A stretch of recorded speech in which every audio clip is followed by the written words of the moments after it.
Hello, my name is Marcus. I'm the compiler of a collection of therapy quotes entitled Psychoanalytic Self-Awareness Quotes. This is TQ 893 to 903. Therapy quote number 893. The melancholic is trying to escape from his anger to something warm, soft, and sweet. Okay. So a little reference there to comfort food, I suppose. Now, the context of using the term melancholic is the more pathological melancholia. Complicated grief, aggravated grief, prolonged grief, chronic sorrow, pathological nostalgia. And when he's using melancholia, he's using it in that category here where the person doesn't mourn. So either we mourn and we're okay. If we can't mourn, we're stuck with this constant sorrow kind of thing. And that's what he means by melancholia, I believe, in this quote here. So this is one of the threads in this series, the concept of complicated grief, why some people, or what blocks a person from the mourning process. So the main idea is that with a secure attachment style with the parents, if the baby comes out and forms a secure attachment style, okay, and the baby receives enough love to differentiate himself, differentiate his self-image from the image of the other. Now he has a sense of himself, and he internalizes the mother's love and support during the first 3 years. And by the age of 3, the child has what's called a holding interject, or the internalized good object. Some call this ontological security or basic trust. This means that much more of the child's life force can be cathected, or in reference to his self-representation. So with this inner life force and feeling safe at the same time, we say that the person now has access to the real self, also called the psychological birth. So the real self is a part of the person with various capacities. One of the capacities is that the real self will allow the person a wide range of appropriate affect. If a person needs to mourn a loss, the real self will allow the person to loss because they have that ontological security. So if there's any kind of arrested development prior to the age of 3, right? So in other words, arrested development would preclude access to the real self, and therefore it would preclude access to that capacity of the real self that allows a person to mourn. So we've been using Rinsley's quote all along called splitting precludes mourning, because what happens is, the theory is that the baby creates 2 images of his mother in the very beginning. So the satisfying mother and an unsatisfying mother. The baby has to do this to manage his anxiety of when the mother's not available. No mother's perfect. So again, when the baby comes out of the womb, he needs a continuation of that womb life for the first few months, called the extended womb or the social womb, right? So the way the child deals with his need to have an extended womb while being outside of the womb is to create 2 images of the mother. So the good mother, or satisfying mother, or the unsatisfying mother. But by the age of 3, these 2 split images come together, right?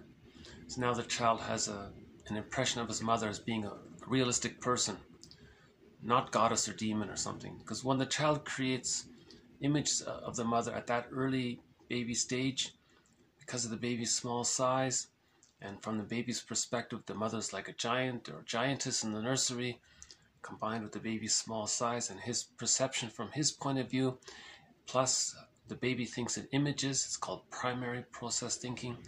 So the baby's going to create an image of the satisfying mother as some grand goddess image. We might personify that impression the child has as a goddess, and when the mother's unavailable, the child is frightened, so the image can be some frightening creature, right? That's called the splitting defense mechanism.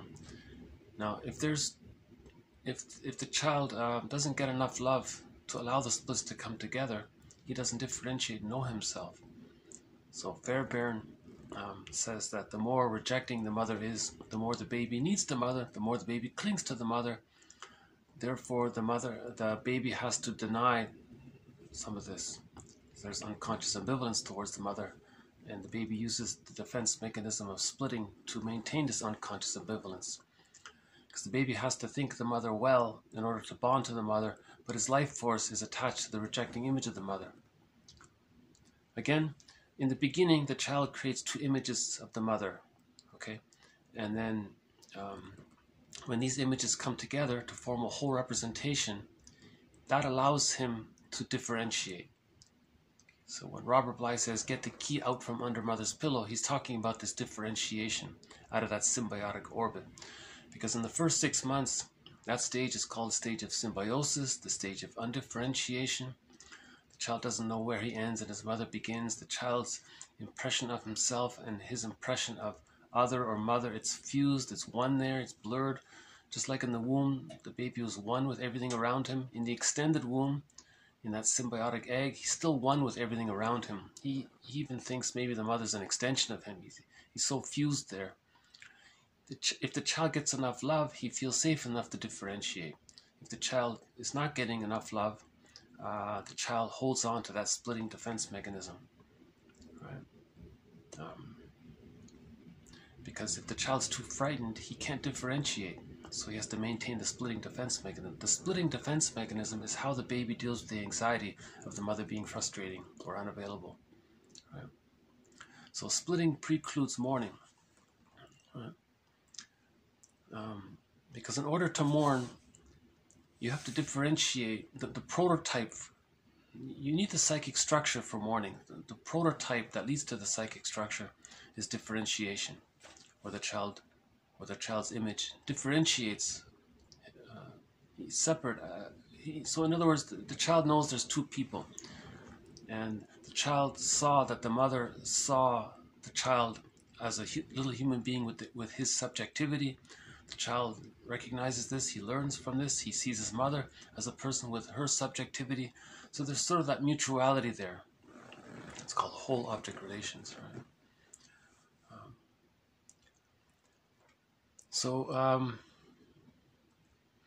Now, because the splitting is still there with melancholia or complicated grief, that means the unconscious ambivalence is still there.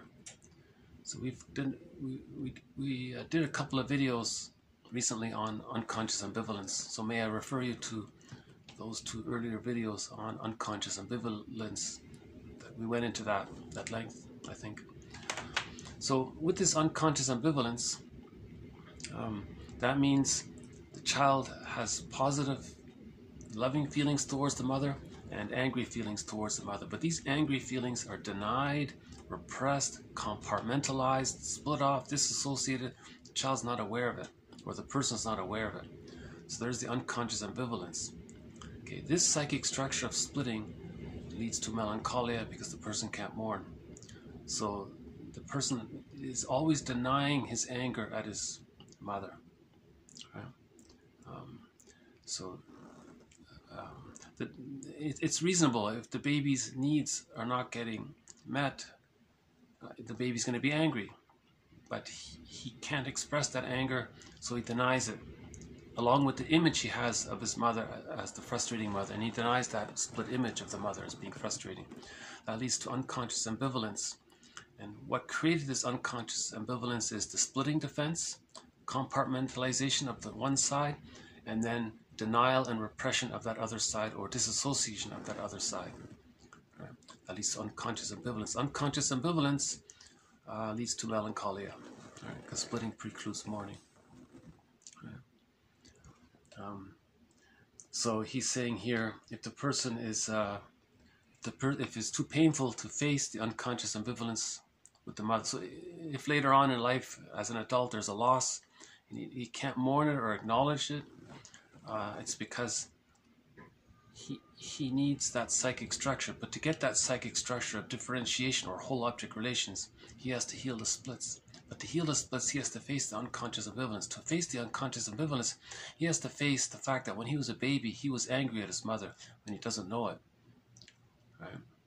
So because this is very difficult to do, he may feel tempted to just sort of regress to symbolic good mother.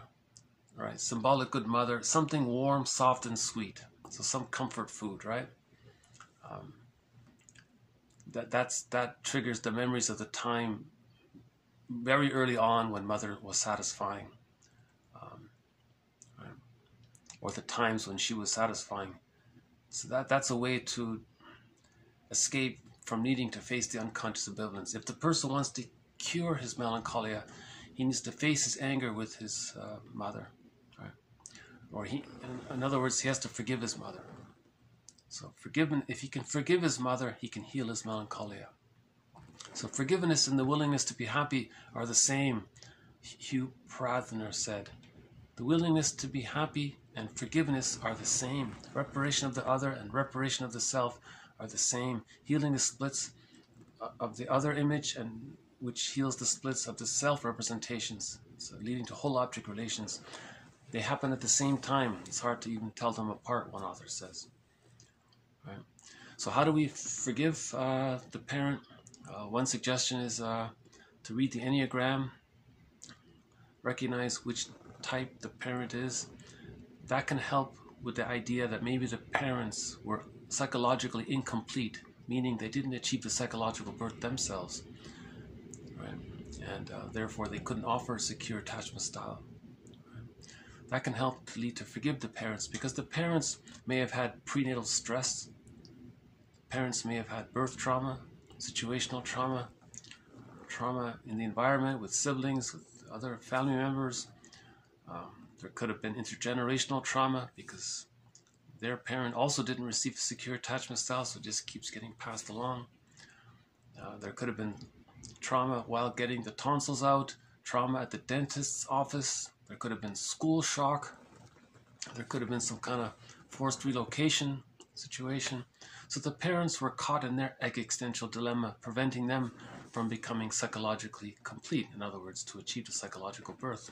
So the parents didn't have access to the real self, meaning they couldn't mourn their losses. So they don't have that psychic structure to offer to their child. That's one way of discussing intergenerational trauma. Right? The insecure attachment style of the parents gets passed. They give an insecure attachment style to their children, and then their children give an insecure attachment style to their children. So to stop this or to heal this, somebody has to pause and forgive the parents. Okay, now we're healing, right? Once we forgive the parents. Right? So again, nobody ever in any of these books, ever, not once have I seen any author imply any kind of desire to blame the mothers. Nothing to do with that. It's never there. Only comedians do that. Comedians who refuse to face the unconscious ambivalence and just want to discharge their negativity, they're the only ones that maybe come across like that, I think. But by and large, I think pretty much, I would say 99% of the psychoanalytic perspective has nothing to do with seeking blame. It's trying to understand, it's looking for models of the mind, it's trying to understand defense mechanism, how the mind works. It's trying to be objective. Some people say they want to make it even more scientific, like very objective. Some people say it can't. Okay, so it's a little bit of an art, but the spirit of the psychoanalytic approach is to understand attachment theory, okay, understand defense mechanisms, how the mind works, understand repetition compulsion, and most of all, how to heal from this, right? How do we face the unconscious ambivalence? How do we heal the splits? How do we differentiate? How do we access decathect? How do we get the key out from under mother's pillow? How do we have access to the real self and the capacities of the real self? So it's those kinds of questions. It's about the healing journey. Psychology means study of the soul, Right, the psychoanalytic perspective focuses on the past, present links, interpretations, trying to understand the repetition compulsion, that kind of thing. So melancholia would be a repetition compulsion of not being able to mourn a loss. They're just repeating. They're repeating by maintaining that psychic structure of splitting. The defense mechanism of splitting is meant to be existential hearsay by the age of 3. By the age of 3, the baby no longer needs to see the image.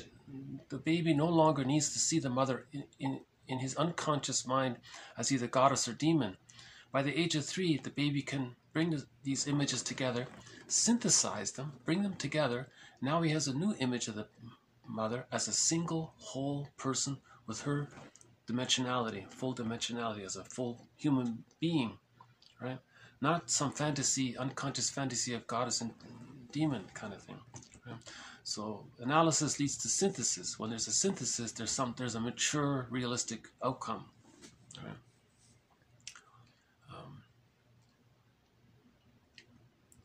Okay.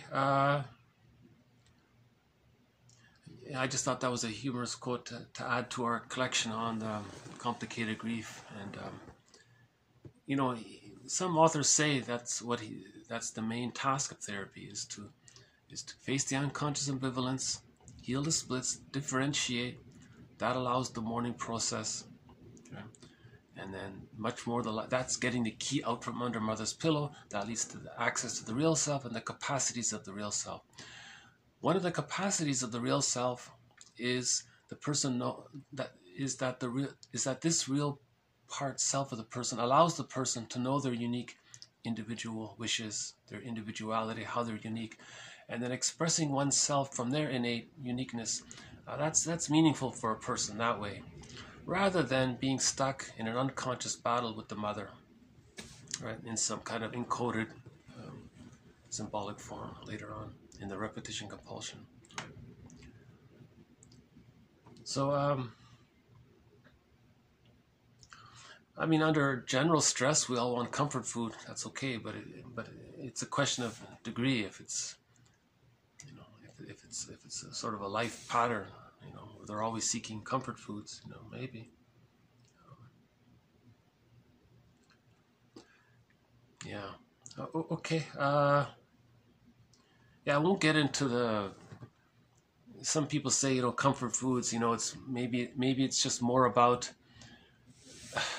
tricking the mammalian brain into thinking that it is safe through the sugar, the fat,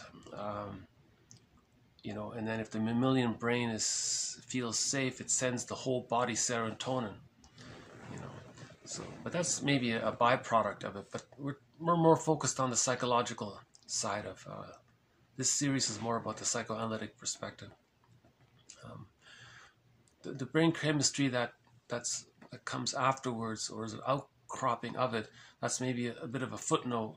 If we can heal the psychology of it, then the brain chemistry will sort itself out naturally. Right? So the brain chemistry is a symptom of it, maybe.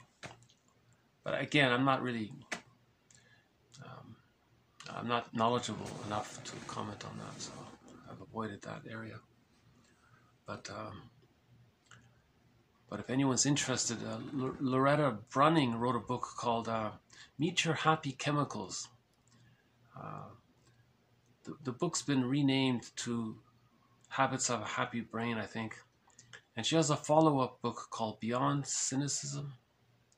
And there's a third one as well. So her earliest 3 books are good about this. Okay. Okay, so I guess I'll just move on here. The next one is also about ambivalence. There was a minimum of ambivalence within the transference relationship, since the hostile angle of her repressed emotion was directed toward the original object, the mother, rather than the therapist. So he's saying that in transference, so the client projects the unconscious ambivalence towards the mother onto the therapist, and now feels an unconscious hate towards the therapist. That reflects the unconscious hate towards the mother, but it's been projected onto the therapist. The person doesn't know about it. He's saying here, no, in this case, the client is aware of her anger, of her unconscious ambivalence. So the therapist is seen more realistically.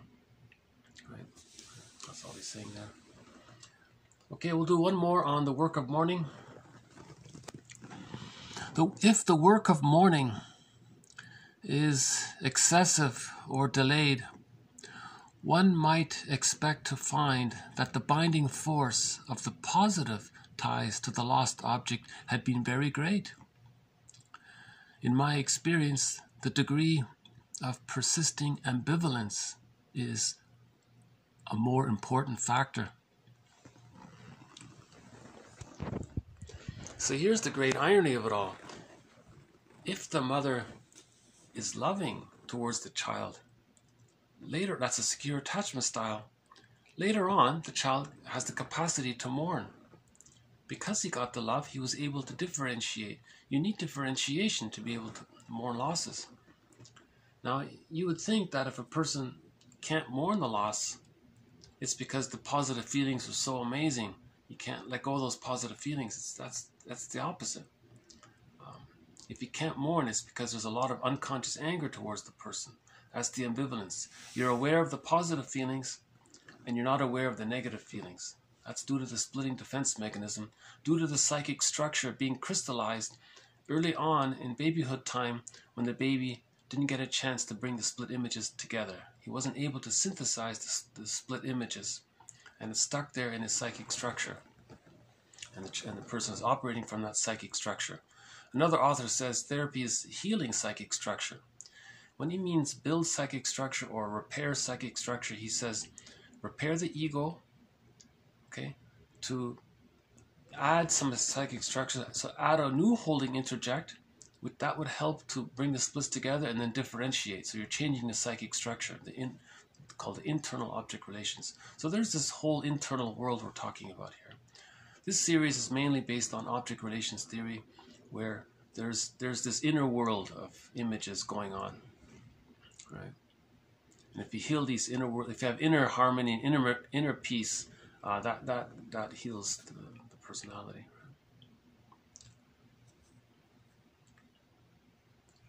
Yeah, so it's interesting, you know, someone idealizes their parent and thinks they're the greatest mom or dad in the world, and they can't mourn them. That's a reaction formation. Or splitting, I should say. That means they're not aware that unconsciously they're actually quite angry at the parent.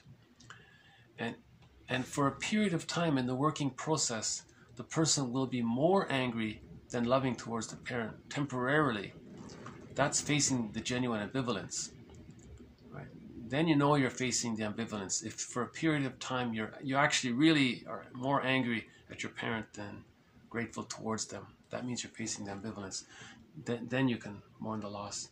So she's saying it here. Ambivalence is the more important factor in connection to complicated grief, not all these great memories you had. If you really had all these great memories, it would be easy to mourn the life. It would be a part of you, and you can let go. You know, there'd be this gratitude and love.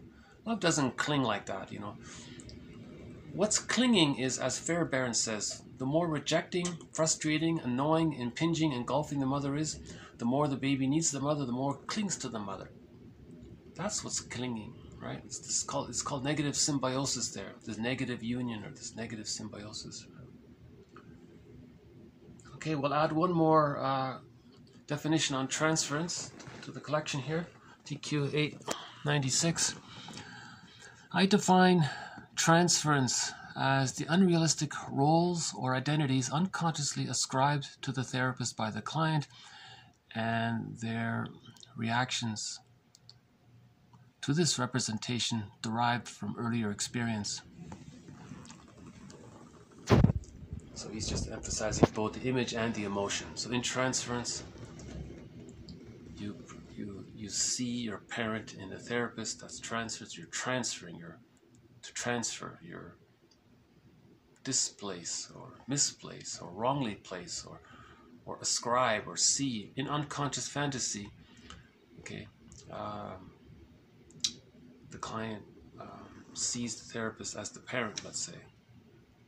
Not only the image of that, but the emotionality is transferred as well. So there's two parts of it there. So we've had a number of quotes on transference, projection, and displacement. This has just one more there. Okay, next one.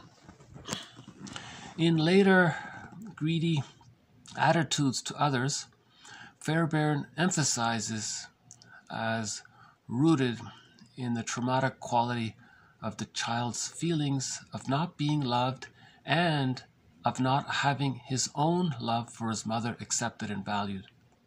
Such a profound mistrust of the outer world leads, as with the earliest frustration at the breast, to a hypertrophy of incorporative attitudes with which he can make relations in fantasy, but at the same time leading to a fear to love and be loved in the outer world. So this is the idea again that if the person's life force isn't able to attach to people in the outside world, the person's life force is going to attach to the inner images of people in the inner world. Right? So there's a lot of fantasy involved in that. So the yardstick of happiness are these fantasies. So if they have these great fantasies, they're satisfying the characters in their inner world. So they're avoiding intimacy in the outer world, and they're more caught up with their life force cathected to these inner images. Right? That's one aspect of feeling unloved, not receiving enough love. One aspect of it is that the baby wanted to have a mutual loving relationship with the mother, but the mother rejected it. So the baby lost the joy of mutuality right there. So the child thinks that his love is no good because the mother couldn't accept it. And so the child feels devalued that way. So the child decathects his life force image to the mother and cathects his life force image to the image of the rejecting mother within, or a fantasy image of a good mother within. And now he's operating more from these internal fantasy worlds. Right?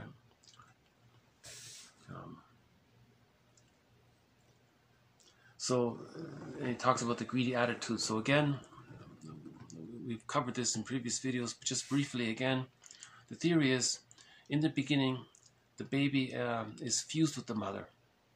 The child needs enough love to differentiate. Okay, so to achieve the psychological birth, the child has to differentiate out of the symbiotic orbit with the mother during the first few months. Now, if the child doesn't get enough love to do that, he's still stuck there. So that means he's going to be very angry about that. That's a developmental trauma. Okay. Now that's one of the patterns that spring from this developmental trauma early on is the narcissistic pattern. Now, the baby's understanding of what he needs is an inexhaustible flow of goodness. Okay, so the breast, from the baby's point of view, was this inexhaustible flow of goodness, but he was never satiated. He never got enough. Okay. So now, later on, the person might think unconsciously, well, it's not enough just to receive love. It's better to possess it, to own the love. So what's love in later on? Well, what about symbolic love? It's the best you can do. So what's symbolic love? Material and money. That's unconsciously, that's mother, right? So now the person wants to be greedy. He wants to now own it. But because this is repetition compulsion of a developmental trauma, he wants to keep owning it. He was never satiated, but he's chasing for this secondary delusion that material and money is going to satiate him. But material and money are not the mother's warmth and maternal essence, nothing can replace that. That's a developmental trauma. So the positive intention of his greed is to master that trauma of not getting enough love. So he wants to get it all in. Klein calls this introjective destructiveness, because he'll keep doing it and he'll destroy it in the process, because he's so greedy, he's so hungry for it. And every time he's greedy, he becomes more greedy. He's chasing a ghost, a fantasy. It's a secondary delusion. It's as if we theorize he thinks he wants to travel back in a time machine to get that love that he didn't get. Now he's doing it in the repetition compulsion gone awry. After the age of 5, it can't be done, right? It's biologically, evolutionarily, anthropologically, it just can't be. No system can do that, right? No person in the adult world can offer what the person needed as a baby, and as if travel back in a time machine to do that, and then travel back in the it can't be done. But in the repetition compulsion, it's as if he's kind of trying to do that. He's stuck there. When there's a trauma, the person wants to master the pain of that trauma, so he's repeating symbolic scenarios of it. He's trying to revive, relive, recreate the present, the past, and the present. Okay, so this is Sisyphus. He's going to do it again and again. He's going to be greedy all the time. So the cause of this not getting enough love is not only that he didn't get enough love from the mother, the lack of maternal reverie, the lack of mother's attunement, the lack of mother's libidinal availability, mother's essence, let's say, the mother's sort of warmth and vibe and all that. Also, what was missing was that mutuality, where the baby can see that the mother accepts him. See, he missed that as well. That's a part of it, right? So later on, the person wants to master all of the pain of that. So he wants to recreate that original crime, let's say, that scene, and he's going to continuously, every day, recreate that scene. So burglar's metaphors, every neurotic or anybody with a developmental trauma carries one of these LP music records, LP long-playing vinyl music disc records. And it's imprinted, the developmental trauma is imprinted on this record. Now the neurotic only has this one record. He carries this record with him everywhere he goes. Each time he sees a record player, he spins off that record. And he keeps doing it. He's just playing that same broken record over and over again. Okay, so that's the Sisyphus quality of it. It's endless, it's insatiable. So the greedy person, someone said if greed were to work, all these wealthy people would be happy, and you don't really see that. They're more miserly, they're more of a curmudgeon, a lot of them. So it doesn't really work, right? The world would be healed, because there's already, see, greed doesn't work. Greed stems from the repetition compulsion of not getting enough love. Now, when the baby doesn't get enough love, his main emotions are hate. Okay, so he's angry. Okay, greed goes with that. And then there's envy. The envy is when the person sees something that represents goodness, or something that represents goodness that came from symbolic goodness. So, okay, so now that triggers the memory of him not getting enough love, so he's going to hate the goodness. Envy means hatred of the good. Now, if he sees the goodness spoiled or damaged, he feels relieved. So I think that's Schadenfreude. He feels gleeful about that. And because his whole identity is wrapped up in this repetition compulsion, he doesn't want feedback. He wants to be in complete denial of what he's doing. So to preserve the denial, he'll use very elaborate rationalizations. Rationalizations are these lie narratives, long lies, false logic, superficial logic. All these logical fallacies are used. He'll lie to himself. He'll want to convince others to believe the lie. The one way to tell a lie is the proverb. A half-truth is the father of many lies. One person said the best way to tell a lie is to include a few little crumbs of truth in it. And that people think maybe the whole thing is true or something because of these few crumbs. People are always looking for these crumbs, so they just take the whole, and if you lie, if you're articulate in your rationalization, it can sound authoritative, so maybe people are going to believe it. Maybe, people adopt all of these nihilistic philosophies, negative philosophies. Their humor is biting scornful irony and biting sarcasm. It's put down humor, it's sadistic humor, it's usually always shaming others. Because remember, in the narcissistic pattern, what's happened is the child has identified with the aggressor. Okay, so one way the baby deals with the pain of not being loved is he becomes like the mother. He adopts his mother's thoughts as his thoughts. So again, from the baby's point of view, the mother being misattuned, not offering her maternal reverie, not offering that kind of mutuality, not accepting a loving relationship, the baby interprets that as being objectified, exploited, devalued, used, shamed, humiliated, degraded, and so on and so forth, right? So to deal with the pain of that, the child denies his real self, his wounded inner child. He'll deny all that, and he'll adopt all of those his mother's thoughts and think that now they're his thoughts. Now it's easy to do because they're fused there. So now that's called identification with the aggressor. Now that person grows up, that's the narcissistic pattern, that person grows up and then puts others down, devalues others, objectifies others, and so on, to communicate that when they were a baby, that's what the mother did to them. That's the repetition compulsion. He's trying to communicate what his mother did to him, right? So he's stuck there, right? And so you don't see people with a narcissistic pattern, warm or affectionate or caring, or they're stuck in the negative symbiosis with the mother, so much so that they've become her. So that's why Robert Bly says, get the key out from under mother's pillow. You have to differentiate out of the fusion with the mother. Okay. So to do that, the person has to face the truth about the relationship early on. Right. So that's why we said read the Enneagram, and other suggestions were offered. One idea is that on Mother's Day, mothers write letters to their adult children coming clean, explain what happened, apologize and all that. Father's Day as well, but mainly the mother. And see, Mother's Day should be when mothers write a letter to their adult children and say, look, I was young, forgive me, I didn't know what I was doing, I was caught, I didn't mean to, so here's what happened. And the mother can explain the things that happened. What was the birth like? What was the feeding like? What happened in the first 3 years? And just help the person understand, because the truth will upset you free, right? So you need the truth first, right?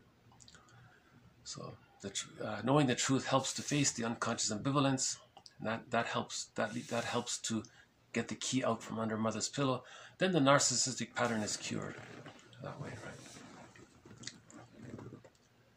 So we had a quote from Karen Horney about the narcissistic pattern about a month ago, about vindictiveness, Okay, so a little bit more about the narcissistic pattern and the greed behind it. We had reference to that novel in the 60s. The mother exploited the child grew up and then exploited others, and he used all of these lies and philosophies and rationalizations for why he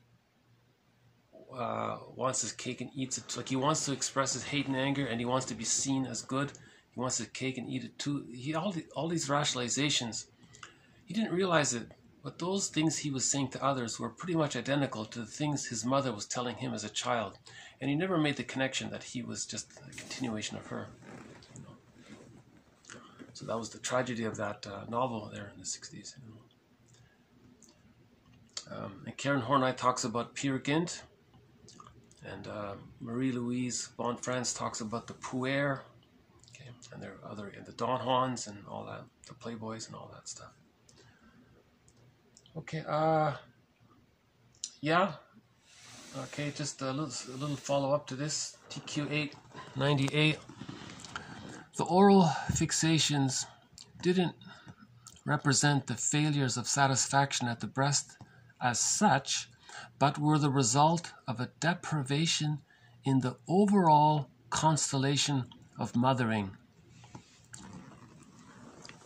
So this is a follow-up to a quote. Someone said, the mother could use the bottle theoretically. If otherwise she's very motherly, the baby can still be okay.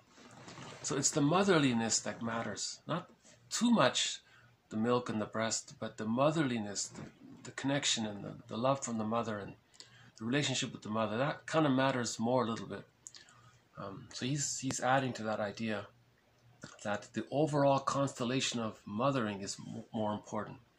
Now remember, if that doesn't take place, Bergler calls this a fixation, okay, a fixation there, a fixation at the rejection level of not getting enough love. So the narcissistic pattern and all of these other patterns as well, the hostile provocative attachment style, the closet narcissistic pattern, that schizoid pattern that resembles that Iago character from literature, some other character disorders. There's one character disorder called hiding behind power struggles as a character defense. That's the one where there was always a battle between the baby and the feeding and the baby. There was a fight with the feeding constantly. There's a trauma there. Now the person recreates that with others. He's trying to master that feeding trauma. That's one theory. But anyways, all of these patterns, Bergler says, the fixation is at the rejection level of not getting enough love to differentiate out of the symbiotic egg, out of the symbiotic orbit. Right? If the child does get enough love to differentiate at the age of 6 months, but then doesn't get enough love and support to complete the separation individuation process, then we say the person is fixated at the rejection level of not getting enough support to complete the separation individuation process. That's more the codependent pattern, right? These people are capable of love and gratitude, but they didn't achieve they also didn't achieve the psychological birth. So there's more emotionality there. Whereas the narcissistic pattern, there's a kind of a pseudo strength.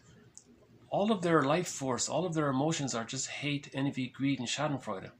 So that makes them more energized, and superficially you might think they're so strong because they don't have to deal with love and kindness, and they don't have to deal with the other human emotions. So a person with the codependent pattern is looking for strength. So they use the defense mechanism called sweet lemons. So they'll say, oh, no, that's okay. I need a strong person to complete the separation individuation process. So the codependent partner might marry a person with a narcissistic pattern. The person with the narcissistic pattern is delighted at this arrangement because it fuels his infantile megalomania, his narcissism, his opportunity to siphon the goodness of the partner. At the same time, he wants his cake and he eats it too, so he's going to hate his partner and siphon her goodness at the same time. You see, there's that cake and eat it too thing. Because remember, the baby at the breast is entitled. He is allowed to be angry at his mother, and he's still allowed to receive mother's love. See, that's what's happening there. The baby is allowed to have his cake and eat it too. He is allowed to be angry at his mother if the mother's unavailable, and he's still allowed to receive mother's love at that time. You see, so that's the repetition compulsion. So the narcissistic pattern is recreating that cake and eat it too thing, right? Where they use rationalizations to do that. So they're very invested in lying. They're very skillful in this impression management to have others think well of them while they're hating the person that they're receiving the love from, right? So this is this little point here is a follow-up to I think yesterday's video and a few other videos about why when someone hurts someone, they then never forgive them, and then they hate them. You see, because they're stuck in that cake eat it thing too. Their entitlement, the narcissistic pattern entitlement. Yes, of course they're entitled to hate, and they're entitled to receive the love, and that's it. They're stuck there. That's called the negative symbiosis or the negative union with the rejecting image of the mother. That's a developmental trauma leading to those patterns. Right. So Masterson has a whole approach regarding how to heal this. He has an approach about it called the Masterson approach. So I think that's one of the best approaches out there. Masterson is one of the mentors in this series, along with Karen Horney and Edmund Bergler. The other three are Margaret Mahler, Melanie Klein, and William Fairbairn. Right. Okay, so let's move on to fantasy. Speaking of, okay, we'll do one on fantasies. This next one here is an old idea, but it still seems to be around a little bit. Okay, the most common content of the family romance fantasy is, quote, the baby thinks, I'm not my parents' child, or I'm not my father's child, or I'm not my mother's child. I belong to a higher birth. Okay, maybe a royal family or something like that, or a rich family, let's say. Okay, the provocation is always a disappointment, and the fantasy serves to compensate the child for deprivations he has suffered. So it's been observed that a lot of children who are in a dysfunctional family, they somehow think there's something off here, and they at one point they think, maybe am I adopted? These can't be my parents. Oh no, this can't be right. There's something wrong here. So they have this fantasy that they're secretly, at birth, they belong to someone who lives in a penthouse, let's say, and the baby's got switched. And it was a mistake, later things will be corrected. So that's called the romance fantasy. And the child has this fantasy of really one day, a fancy limousine's gonna pick him up and explain the whole story. You're really the offspring of whoever, the owner of something or whatever. Okay. The first act. So we talked about in the narcissistic pattern a minute ago. We talked about if the person with the narcissistic pattern is not being greedy, when he can't be greedy and he sees something good, he'll be envious, right? The first axiom of envy, okay, the highest values losing their value. Okay, he means when there's goodness out there, the highest values, even something really good, the highest values. Maybe he sees someone who is strong but not aggressive, who has a happy family and friends and work, and he's living a real life, like he's connected to himself. He'll be very envious of that. So the highest values, and he will degrade that. He'll put that down somehow. He'll want to see it spoiled. If he's the Iago type, he'll spread rumors and so on, right? And apparently there's he can even get help with that too. There's companies he can call and to help him engage in his acting out of his envy, because he doesn't want to see goodness, because it triggers his painful memories of not getting the love, right? And it also triggers that his identity is false. It's a false identity. This is called a false self-identity. If he thinks he's his mother, that's a false self. That's not him. He's living his whole life as the pretender, as the false self. He's not his mother. He's a unique person. Get the key out from under mother's pillow. That means you're a unique person. You're psychologically separate from the mother. You're not psychologically the same as your mother, right? Okay. I found this quote a little bit interesting because this quote came from a book, a biography of Fairbairn. Fairbairn is one of the mentors in this series. He explained a lot about object relations theory, along with Masterson and Klein and others. And at the very conclusion of this autobiography of Fairbairn, the autobiographer, Sutherland, John Sutherland, he concluded with a quote from some cynical comedian. And this comedian referenced Fairbairn, So it was interesting, because Fairbairn was representing something of higher value, trying to heal the soul. And here this comedian was putting him down. So that was interesting that he kind of did that. Anyways, that's why I was saying earlier that comedians are often quite negative, right? So what the comedians are doing, Bergler has a quote called, "Cynicism gratifies infantile megalomania." If there's unresolved infantile megalomania, a person will like negative humor because it puts them in a one-up position. When a person's in the one-up position, the mammalian brain sends the person serotonin. So you're tricking the brain to send the person serotonin. But why? Why do you feel one down? Like, why, if you see someone in a good state? See, that's a psychological issue. See, the psychological issue is the greed and envy still there, or the grenvy, someone said. You know, so to support the grenvy, the person is always putting others down.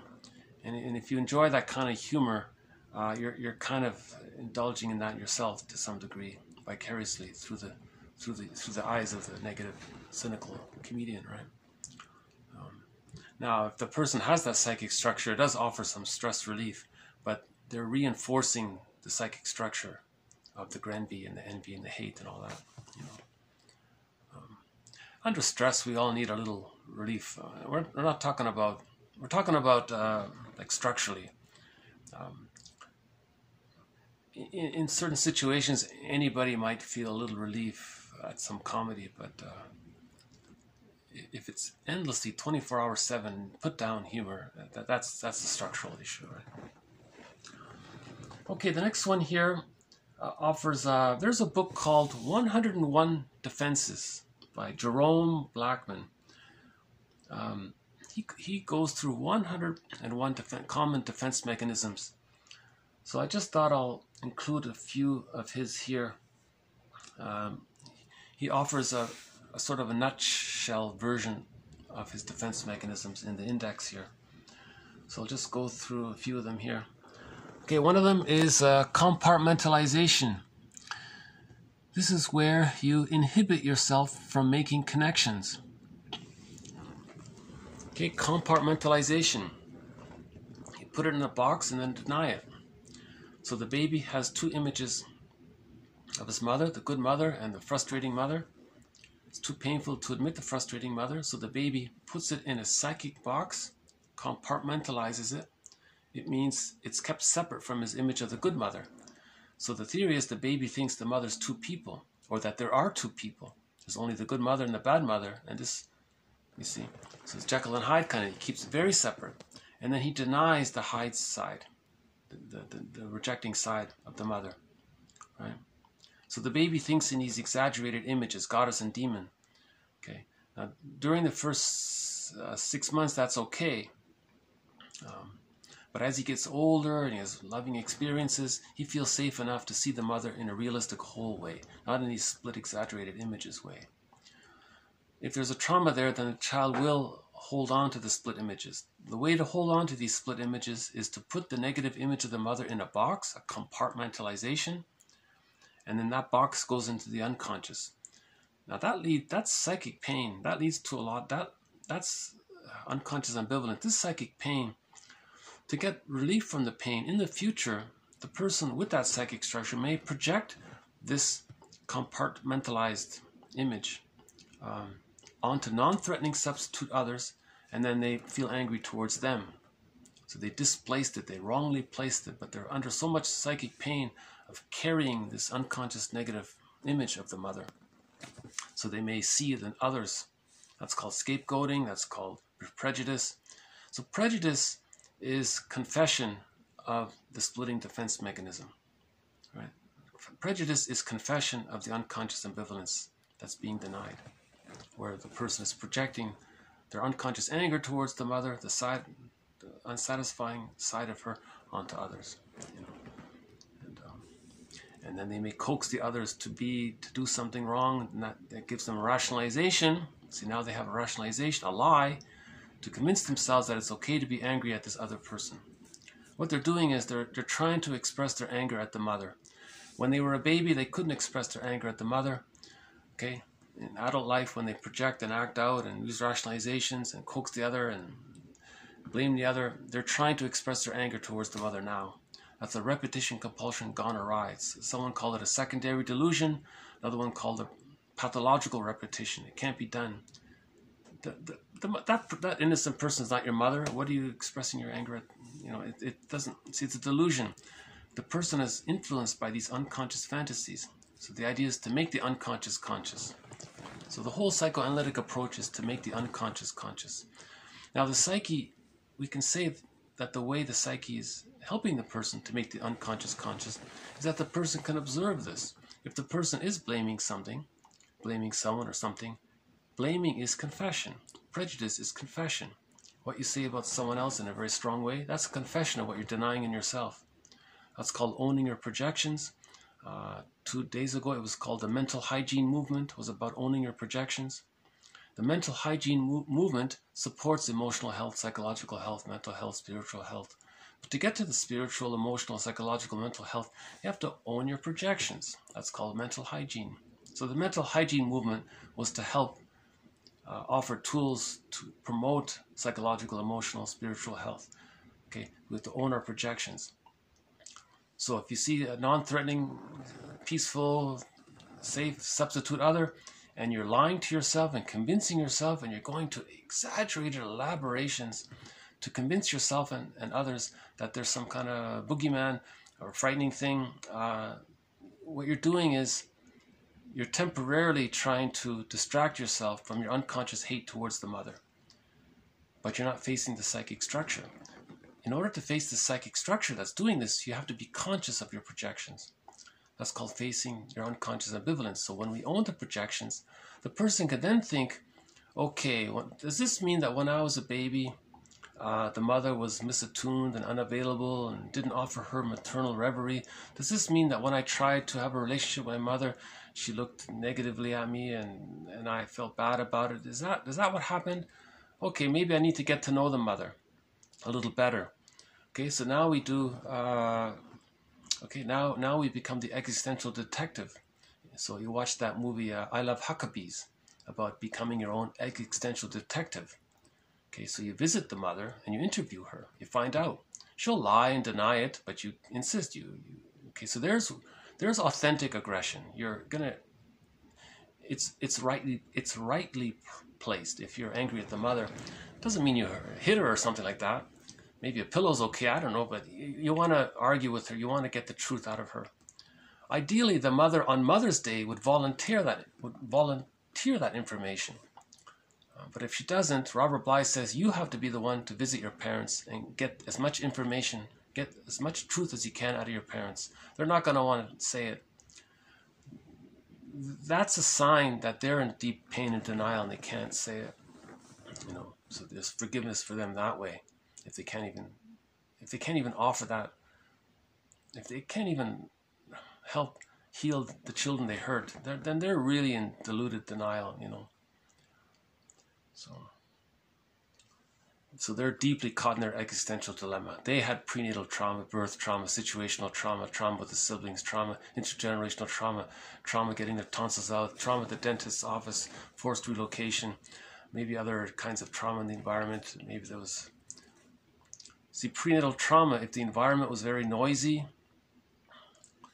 the baby in the womb can be overstressed by that. That can lead to prenatal stress syndrome. Prenatal stress syndrome can weaken the child and leave him more susceptible to the stress of birth, making him more vulnerable to achieving birth trauma. These two traumas can lead to developmental trauma because the person can't trust the mother anymore. If the baby had too much stress in the womb, too much stress at birth, baby doesn't trust the mother. Even though he needs her, he's angry at her so much he can't securely bond to her. So there's a developmental trauma now that leads to insecure attachment style. So maybe the parents were caught in some kind of complicated intergenerational trauma situation. So that can help towards forgiving the parents. As we forgive the parents, we're facing the truth of what happened to us. Okay, and then as we do that, we can slowly, gradually get the key out from under mother's pillow. When we differentiate, when we do that, that means we differentiate. When we differentiate, we no longer, we feel okay enough, we feel safe enough within ourselves to no longer be clinging to the negative parent. We can be ourselves now more, So the healing works that way, right? Okay, so compartmentalization, that usually goes along with the splitting defense mechanism and denial and projection. A lot of these defense mechanisms are grouped together. They work together, a lot of them. Right? So splitting, compartmentalization, denial, repression, and then it's projected. Now you coax the other, that's projective identification. Okay, now you're acting out. Okay, that's displacement. Now you're acting out. Now you're using rationalizations. You see? So there's already a half a dozen defense mechanisms involved when the baby's not loved. Right. In general, okay, defenses or defense mechanisms, they are mental operations or psychological maneuvers, okay, or mental mechanisms that remove, okay, components of unpleasant feelings from conscious awareness. Okay? Defense mechanisms. Mental operations that remove components of unpleasant affects, feelings, emotions from conscious awareness. Okay? So all defense mechanisms try to remove awareness of unpleasant emotions. Okay, when there's trauma, the ego gets damaged. But what is the ego? Okay, so ego functioning includes perception, self-observation, okay, logical thought, integration, synthesis, speech, okay, seeing things realistically, okay, and so on. Making connections. One famous quote from a guy named Bion, he says, when there's trauma, the person doesn't want to make links and connections. They compartmentalize everything. They put everything in boxes, and the contents of one box doesn't interact with the contents of another box. He calls it attacks on linking. Right? So that's soul fragmentation. So we want to create links. Analysis creates links. Okay, that leads to integration. Integration leads to synthesis. When there's a synthesis of the different parts, a healing takes place. That's a moment of healing. Right? And I'd like to think that all of these quotes in this series is helping to build the ego, build our conscious awareness. That's building the ego. As we build the ego, we're healing the internal object relations. That strengthens the ego. Right? When we have a stronger ego, we're more capable to go through the mourning process. We're more capable, we're more stronger to get the key out from under mother's pillow, and we're more comfortable with ourselves, to be alone with ourselves psychologically. In other words, we don't need to spend all of our energy fighting with the mother all the time in some kind of symbolic form. Right? Berger calls that the grand design. If you're constantly living your life to show up the mother, to tell the world how bad the mother was, or to punish the mother, or to express your anger towards the mother in a symbolic way, but you don't know you're doing it, and you're spending your whole life doing that, Berger calls that the grand design. He talks about that in one of his books. Yeah. Okay. Ego regression. Okay. So that's like losing your conscious thinking ability, right? Okay, so ego regression. So it's like going back, like thinking like a child more, right? Okay, ego regression. Your ego function or ego strength stops working, so you can't feel something unpleasant. Okay. You start using defense mechanisms that arose in a very early stage of development. Okay. So ego regression is you're using these old infantile immature defense mechanisms, which are normally existential hearsay. But if you're under a lot of stress, you may just make things convenient. Okay, this all good, this all bad. It's easy. You dealt with your anxiety. You just put things in boxes like that. That's ego regression. Okay, your ego has regressed to the stage of an infant. Only infants make these exaggerated all X, all Y kind of thoughts. Okay. That's ego regression. But when you feel safe and you're building your ego, you're restoring your ego. Okay, another part of that was, okay, you start using defense mechanisms that arose in an early stage of development. Okay, another way of talking about ego regression is that your defenses fail, and the failure relieves guilt by punishing you. I'll have to follow up on that follow-up part. I think what he's saying is, if the person has a harsh inner critic, okay, so remember that box, that compartmentalized box of the image of the rejecting image of the mother? Sometimes we call that box the inner critic. Okay, so if this inner critic is very harsh, and you just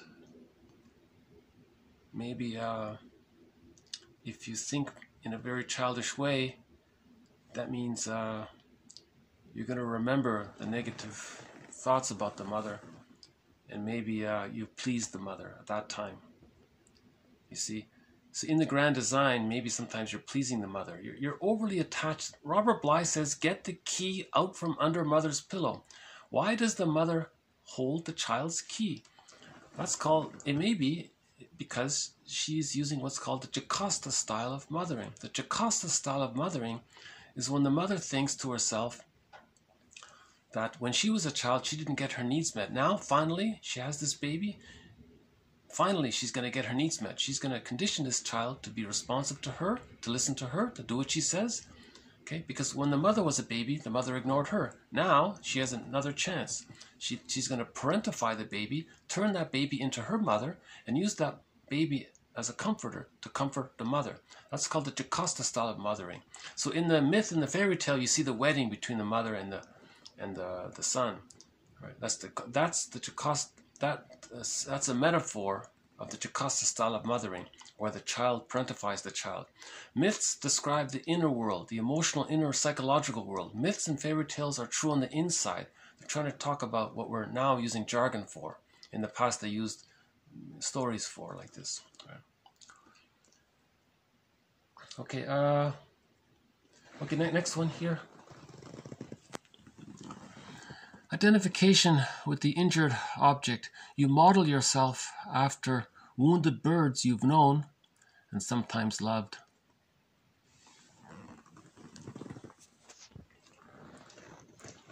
I don't know too much about this one. He's the only one that talks about this defense mechanism. I haven't seen it in other defense mechanisms. I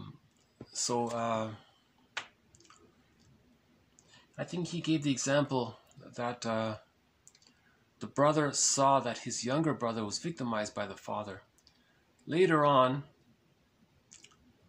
that person was feeling victimized in his life, in the workplace.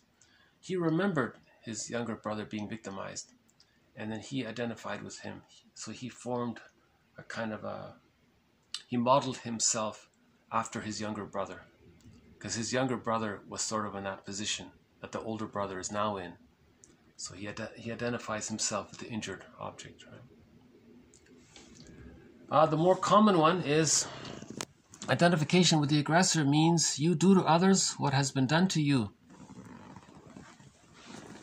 That's the briefest, most succinct way of saying it, next to hurt people, hurt people. Hurt people, then hurt people. Right? Where do abusers get their ideas? From their childhoods. Okay, that's called identification with the aggressor. The mother exploits, uses the child. That child grows up and then exploits and uses others and feels entitled because the mother was entitled. The mother had these rationalizations. Now the person with the narcissistic pattern has his rationalizations, which are identical to what the mother told him when he was a child. So this is the repetition compulsion. This is how the child is dealing with the pain of the mother using the child to meet her needs. Because when the mother uses the child to meet her needs, that means the child's needs go underground. He rejects his own needs as well. Right? So identification with the aggressor means you do to others what has been done to you. Bergler calls this a negative magic gesture. If you're doing this, you're trying to communicate what the child has seen. If the person is putting others down, so let's talk about that negative comic. If he's always putting others down, shaming others, he's trying to say that when he was a baby, that's what his mother did to him. So he's doing to others what his mother did to him. He's trying to communicate that, but he doesn't know that he's communicating it. Right? Okay, another common defense mechanism is called projective identification. Okay, we've got 3 forms of it. Okay, the first form is projecting so much of yourself onto someone else that you massively distort him or her. So this is an extension of projection. Something you don't know about yourself, you then somehow find yourself thinking that it belongs to the other person. You attribute what you deny in yourself to others and think that it belongs to them. Now in projective identification, you amp it up and you really want that other person to see what you're denying about yourself. And you may even coax them to take on that role. Right? Now, okay, the second part, stimulating in someone else your unpleasant affects. Misery loves company. For example, he tries to stimulate fear in other people so that he will not feel frightened himself. This relieves his own sense of loneliness and fear by making him feel that the other person has emotions identical to his. Okay, so that's the second reason. So that's one of the reasons projective identification is used. Misery loves company. If he can make the other person feel what he's unconsciously feeling, he feels less alone. Right? Again, the third one here. Stimulating in someone else your unpleasant affects and acting like the person who had made you feel so bad. Okay, this one's a little complicated. Let's go back. Whoops. Still working? Okay. Let's go back to the baby and the mother. The baby's fused with the mother in the symbiotic orbit. They're one there. When the baby has an emotion, it's as if we can think that the baby is trying to communicate this emotion to this otherness that's around him, to the mother. He doesn't know that the mother's separate from him, but that's what he's doing. He's trying to, as an observer, he's trying to communicate his emotions to his mother. If the baby is hungry or uncomfortable, he wants to say to the mother, to the other, that he's feeling uncomfortable. And he wants the mother to get that message. He wants the mother to receive the message, to get it, to respond. And he wants the mother to recognize, oh, the baby is feeling uncomfortable. He has a need that's unmet. What does the baby need? And the mother meets the need. So she's attuned. Okay. Now, if there's a trauma there, okay, think of that as a prototype, as a model, a template, stencil, right, script, or whatever. Now, in adult life, the person's doing the same kind of thing. He wants to coax others to feel what he's feeling. Right? Now, if the person absorbs some of that, and now he's starting to feel it, that other person may kind of process this in his mind, mentalize it. Let's call it friendship reverie. Now the friendship handled his negative feelings that got stimulated in him. Now the projector models himself after what his friend just did. See, that's what the baby does with the mother. The baby is scared. Baby makes mother scared. Mother calms herself down. Baby sees mother's calmed down. Baby now feels calmed down because he identifies with her.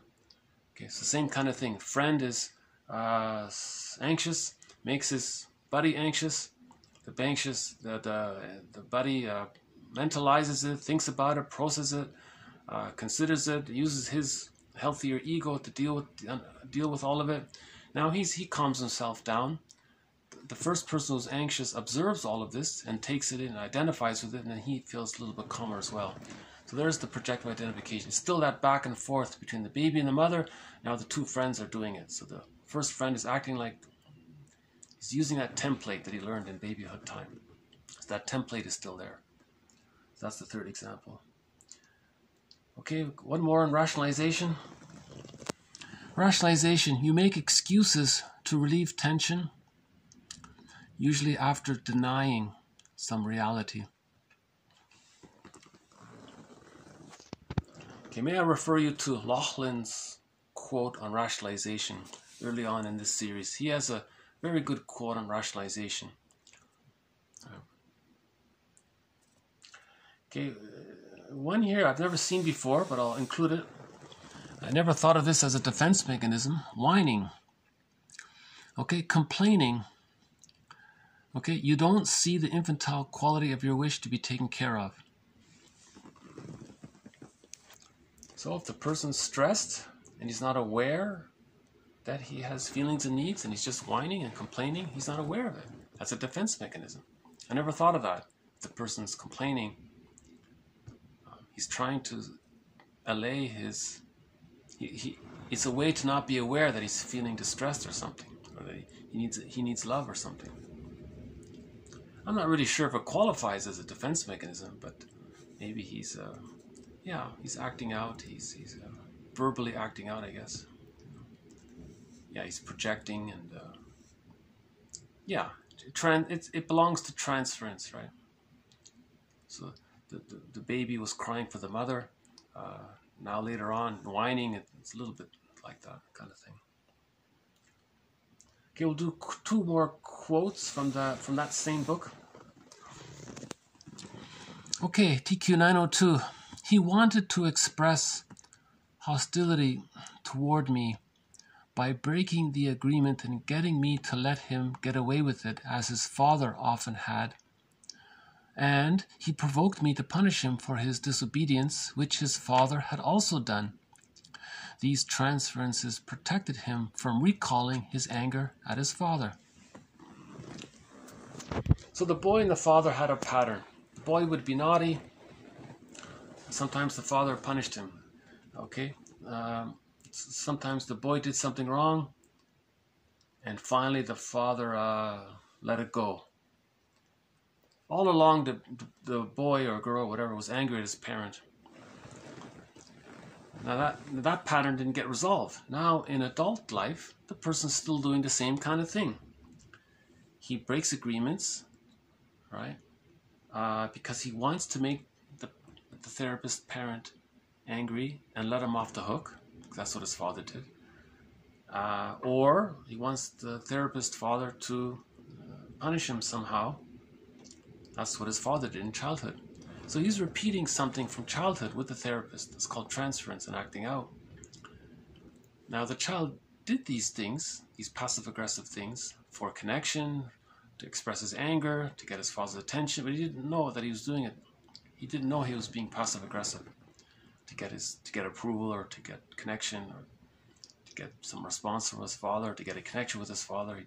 Maybe that's the only way he knew how to get his father's attention, by pressing his buttons, by being passive-aggressive. You know. So in adult life, he does the same kind of thing in some encoded form. He breaks agreements and wants to make the therapist... So the example was the client and the therapist had an agreement. The client broke it. Right? He did it to make the therapist angry, not realizing that that's what he did as a child. He made the father angry. So he's doing the same kind of thing. Right? Caught in the repetition compulsion of a trauma with the father, right? Now that trauma with the father may be a continuation of the trauma with the mother. So usually that's what happens. First there's a problem with the mother, then that gets displaced onto the father, and now the father is getting a lot of blame for what really belongs to the mother, and the mother's secretly laughing at it. You know, if she's caught with her envy, greed, and so on, if she's in that situation, if she has a schizoidal pattern that resembles the Iago, she might take secret pleasure in that, you know, pitting people against themselves and so on. That's what that character Iago did. He spread rumors and got everyone else around him against themselves, and he enjoyed the show, kind of thing. So maybe if the mother has this schizoid pattern that resembles that Iago character, maybe she takes delight in seeing that her son is taking his anger out at the mother, and now transfers it onto the father, and now she sits back and watches the son and father arguing with each other, and she's enjoying the show, kind of thing. So she would be a person with a schizoid pattern resembling the Iago character. Yeah. Okay, we'll do one more here. I had interpreted to him that he was actually feeling anger towards his father, but due to his dependency on him, he turned the anger on himself. Finally, the client said, "You know what? It's stupid to hurt myself just because I am mad at my father." So the example there was the client was so angry at his father, he took it out on himself, and he thought that if he hurt himself, he'd be punishing his father. he thought he'd make his father suffer if he were to suffer, right? So we had one quote from the movie Nashville.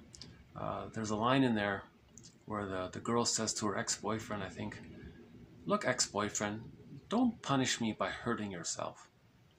That was very insightful. That was a very brief way of saying it. She said to the guy, "Don't hurt yourself thinking that you're going to punish me by doing so." The line was, "Don't punish me by hurting yourself." That really captured it, I think. So this is an example of this here. So the son's angry at the father. He wants his attention. He wants to embarrass the father. So the son, if he became a juvenile delinquent, that embarrassed his father's reputation. So he was trying to punish his father by sabotaging his own career, his own life, let's say, like potential and all that, right? He's hurting himself to make others think badly of his father, and that's his way of expressing his anger at his father. Finally, this is self-defeating, this is self-sabotaging. So finally he gets it. He said, very interesting, he said that, "You know what, therapist, it's dumb for me to hurt myself just because I'm mad at my father." He did it because he didn't know that he was mad at his father, right? This is similar to the grand design burglar talks about. The person unconsciously is angry at his mother. He doesn't know it.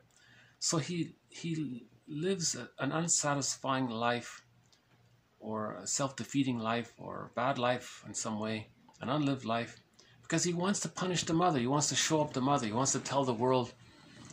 He wants to make everyone think his mother was so bad.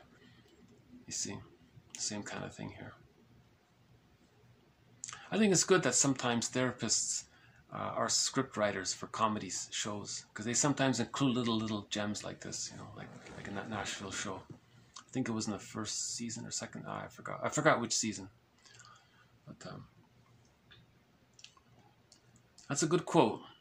She said to her, she broke up with her boyfriend. The boyfriend was doing something self-defeating, and she wanted her to see it and try to bring her back into the relationship. She's trying to tug on her emotions, and she said, "Look, what you're doing is you're trying to express your anger at me by hurting yourself. I'm sorry you're angry at me. It didn't work out. The relationship's over. Maybe that boyfriend, now he's going to feel melancholic. He'll pick up the guitar and write a song." I should have a song about melancholia now. Let's see, are there any songs about... Oh, there's lots of songs about melancholia. It'll take me a minute to find one. I did prepare one song. So we'll just finish with a song here. There's a band not too many people know about called Taima. Now the lead singer of that band is Ilisapi. So before Ilisapi sang on her own, she used to be in a band called Taima. And they only put out one album that I know of. And here's one song from that album. I think it was just the one album. The band was called Taima.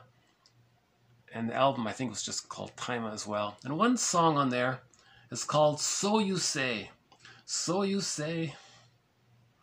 So I'll just play this in the background here.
You know, that line there almost sounds like maybe the song is about the character in the song is playing the role of a codependent person who fell for the lies of a person with a narcissistic pattern.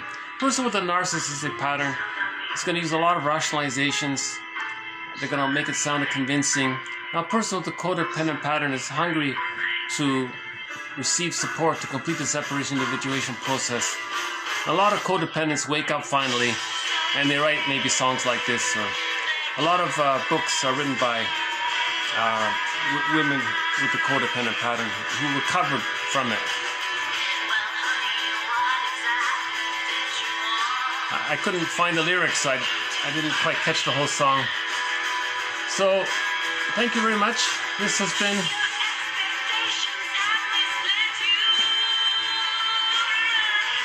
You know, she's got a great album. Ili Sapi has a great album called Traveling Love. There are four real gems on that song. Some great songs. We played a couple of them already. The Love You Gave, and there's a song called The Earth Moved, and one called The Beat. There's some good songs on there. So I would add this to her. If Ili Sapi ever came out with a greatest hits collection, I would include the song here, So You Say.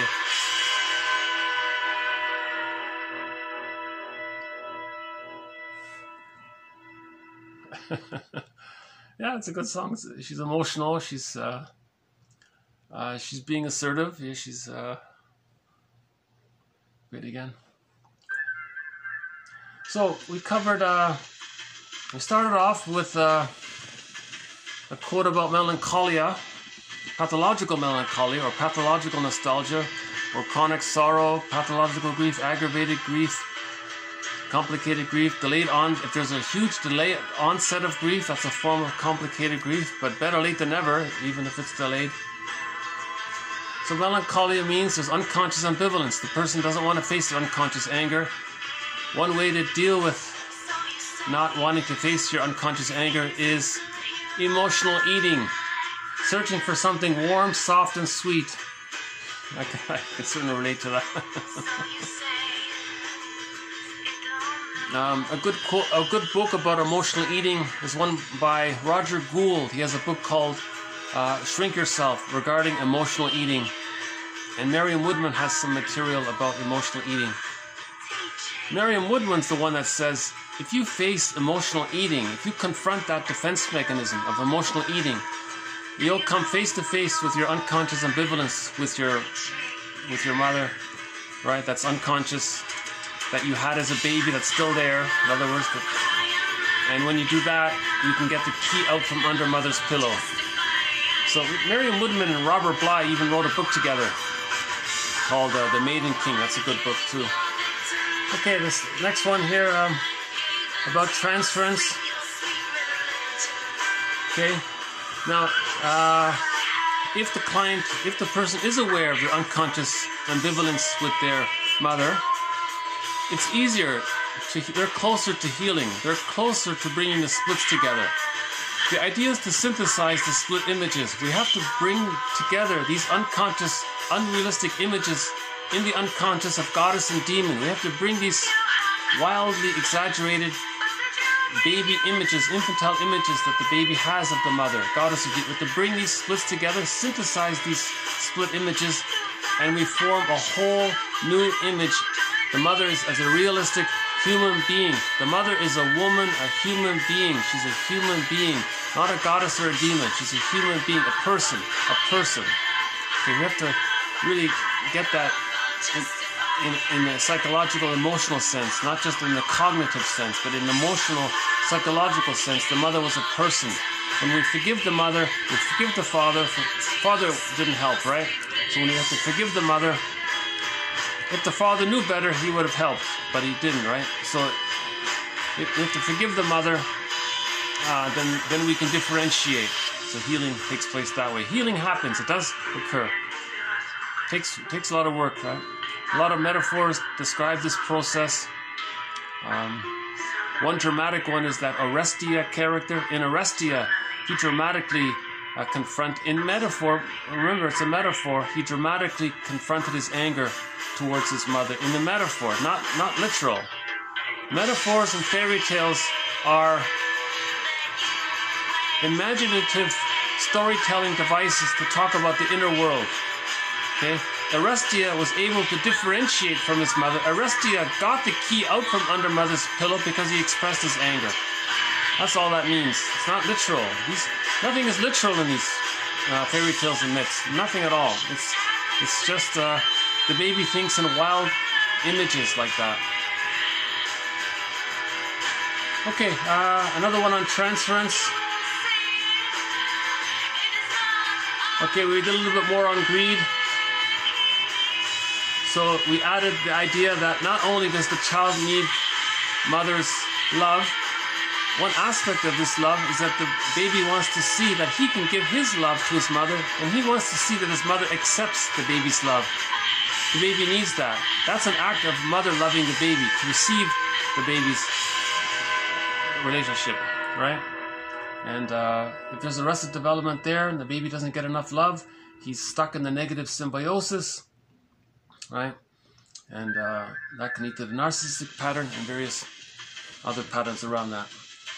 Okay, we talked about another one on the fixation. The idea that mother's love is not just feeding, it's an overall constellation of mothering. There's a book called The Mother's Gaze. The baby wants to see that when the mother's looking at the baby and the baby sees that she's looking at him, that she's looking at him with love and acceptance, that she welcomes him. So there's an overall constellation of mother attributes. Someone called it mother's ministrations. Mahler and Masterson call it maternal libidinal availability. Maternal life force availability. The baby needs the maternal, his mother's or her mother's maternal life force availability. Okay, another way of saying it, overall constellation of quote mothering, the essence of mothering.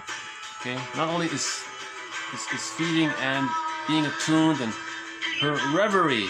The mother thinks about the baby and she's attuned. Someone called it like they're in sync. You know, someone called it entrainment. They're entrained, like they're in sync. She's in tune, in other words.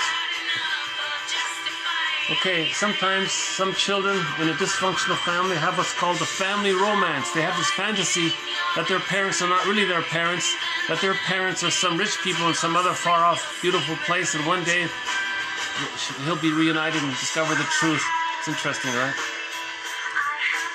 Okay, the first rule of envy is to disparage the good, right?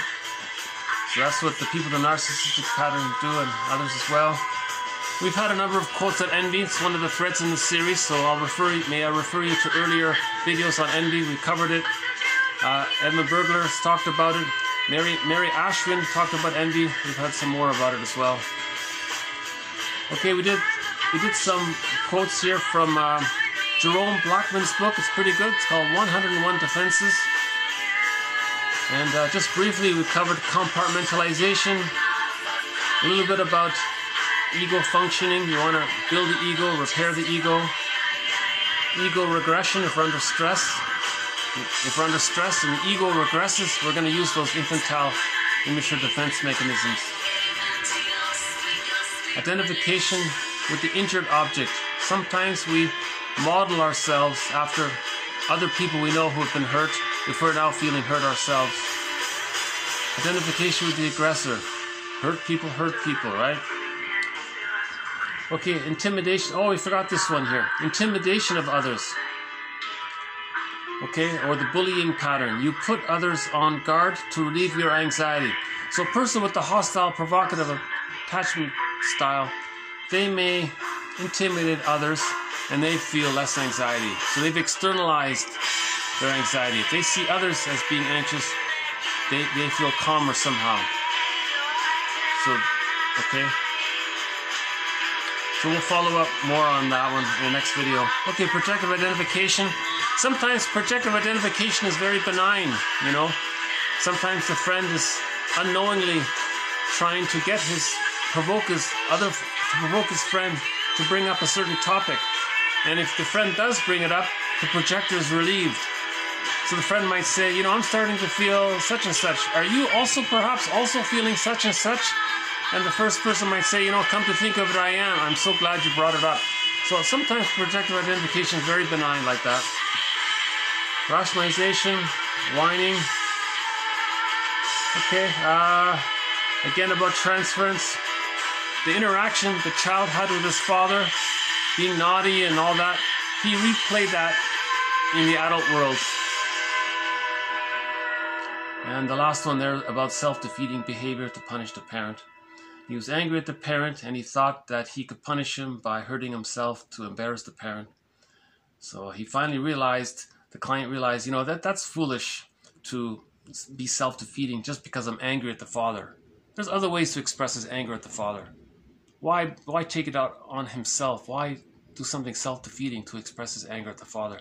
That's very passive-aggressive, very self-defeating. Why not just say to the father, hey, father, I'm angry at you, you know, that kind of thing. And again, on Father's Day, that's the day when fathers write letters to their adult children, sons and daughters, and come clean and explain. Mother's Day, the same thing. That would be very healing. Okay, so I'll leave it here. All of the quotes are posted below. So we've added, so we're adding to our collection here. And we concluded with the song called So You Say by what was then called the band Taima. The lead singer is Ili Sapi.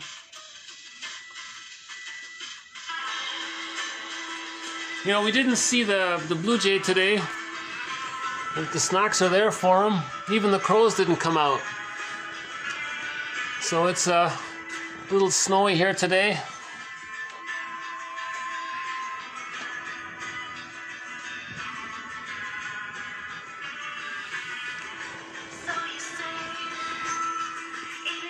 So thank you very much. See you next time. Bye for now.